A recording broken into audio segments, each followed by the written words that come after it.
Hello again, everybody.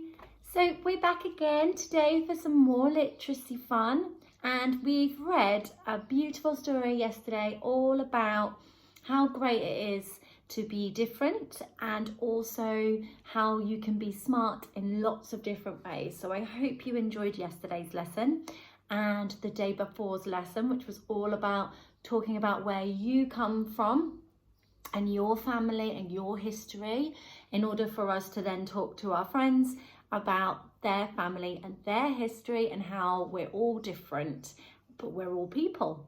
So following on from our theme of we're different, we're the same, I'm going to read a really lovely story today, and it's another one of my favorites. It's from my special book collection that I've got, and I've read it to some of the children in my class before and they really love it. This story has really beautiful illustrations, and it's very beautiful illustrations. It has beautiful illustrations and it has a wonderful, gorgeous message.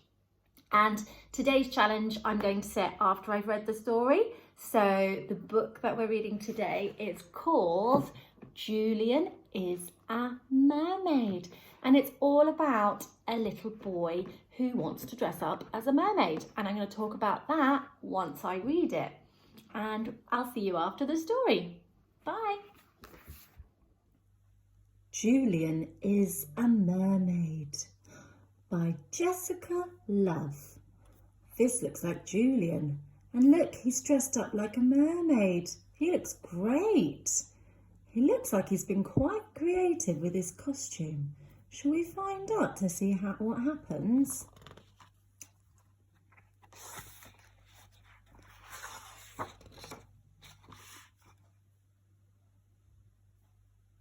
He's swimming. I wonder if that's where he gets his idea to be a mermaid. The illustrations in this book, that means the drawings, are absolutely gorgeous. They are really beautiful drawings. Let's see what happens. This is a boy named Julian, and this is his Nana. This is Julian, this is his Nana. And those are some mermaids. He's got some gorgeous mermaids. Julian loves mermaids.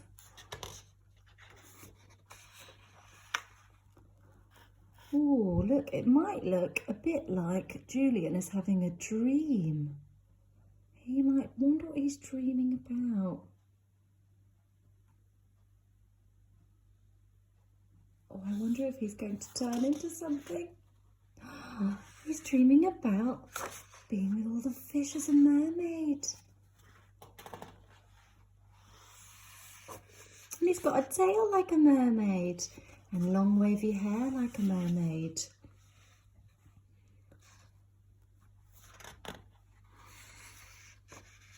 Let's go, honey. This is our stop. So they're on the train. So he's just been having a dream, I think. I don't know, maybe. And his Nana has said it's time to go. Yes, it looks like he's on a train. Now, I love this story because there's not that many words in it, but it's great for you to use the pictures and talk to your grown-up about what you think is happening in the story. He's saying goodbye to the mermaids.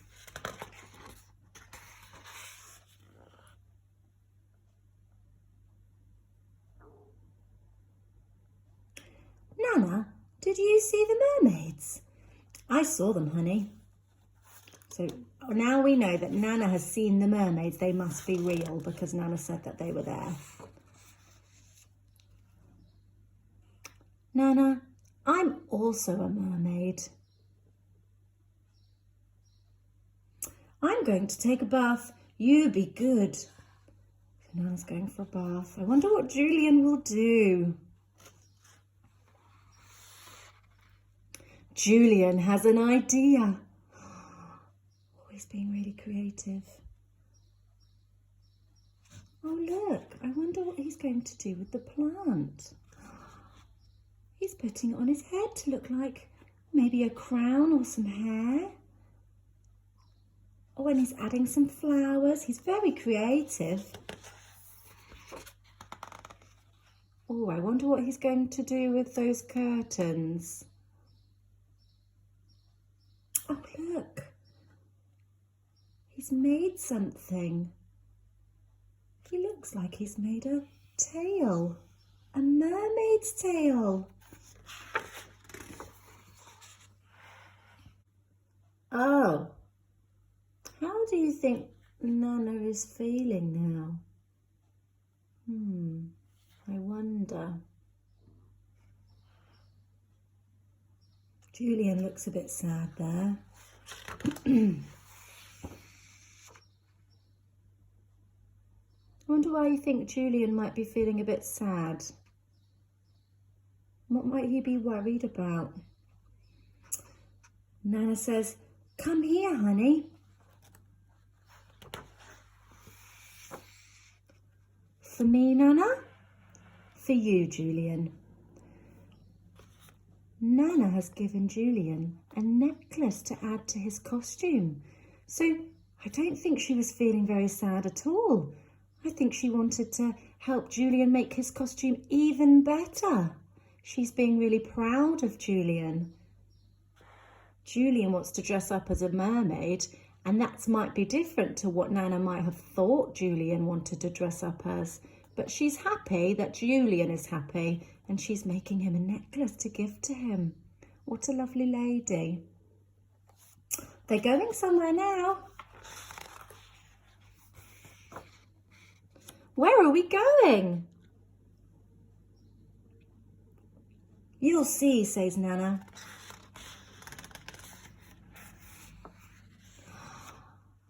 Mermaids, whispers Julian. Oh, look.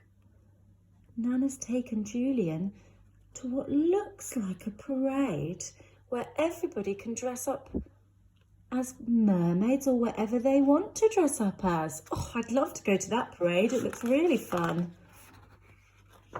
Like you, honey. Let's join them. Julian looks like he might be feeling a bit nervous, but look, his Nana is being really supportive. That means that she wants to be there for Julian and help him. She wants to help him not feel scared so he can join his friends that are all dressed up as absolutely really beautiful different types of mermaids. Oh, look.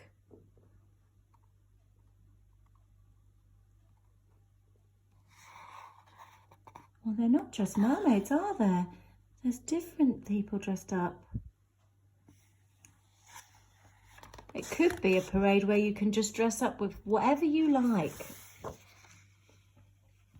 And they do.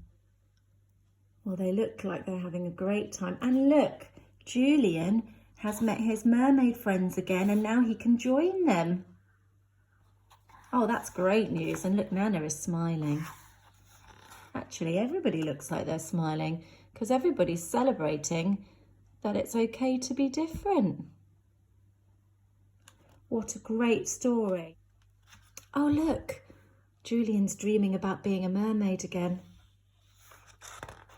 So that story is really gorgeous and has such a gorgeous message of acceptance and being yourself, no matter what that is, and having everybody celebrate your differences. And it's really important that we keep reading stories like this. So today's challenge is going to be more of a communication challenge, and what we're going to do is talk about how stories are formatted. That means how they're run. So in a story, we always have one thing. We start at the beginning of a story. So something happens at the beginning. Usually we meet our main character. That's who the story is about. And in this story, the story is about Julian. And in the beginning of the story, have a think, and can you remember what happened? Now, it's okay to open the book again and have a look to see what did happen. So sometimes I might forget, and that's great because it's showing that you can use the story to help you find out. Now, in the beginning, Julian was on the train with his grandma and he met some mermaids, didn't he? And he really loves mermaids, so he felt really inspired and he thought, I really want to be a mermaid. And then he had a little dream, didn't he, about what it would be like if he was a mermaid. So if I was talking about what happened in the beginning of the story, I'd probably start there. Next in a story, we have the beginning and then we have the middle. Something happens in the middle. Can anybody remember what happened in the middle of that story? After Julian had his dream, what did he go and do? Now, I'm not going to answer that one because I'm going to let you have a think and talk with your grown-up. What happened in the middle of the story? And then, once you've had a chat with your grown-up about what happened in the middle, we always have an end. So we have 3 parts to a story: a beginning, a middle, and an end. Now, the end of this story is actually my favourite part because I thought Grandma might be a bit cross with Julian, but she wasn't. She was so accepting and lovely of the fact that Julian wanted to dress up as a mermaid. She helped him and she gave him a necklace.